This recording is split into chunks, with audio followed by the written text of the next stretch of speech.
So, nandito tayo sa area ng NAIA Terminal 3 Open Parking. Ito yung area kung saan makikita mo kung departure yung area, no? Yung area ng departure. Tapos ito yung pinaka-open parking nila.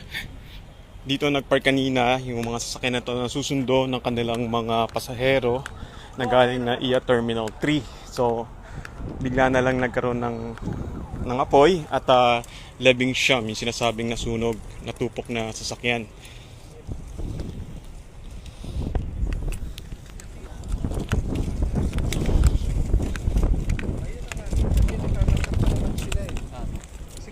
Initially, sinasabi ng BFTI grass fire. Maaaring may naglaglag ng upos ng sigarilyo na naging cause ng grass fire kasi makita naman ninyo, tuyo na yung grass dito.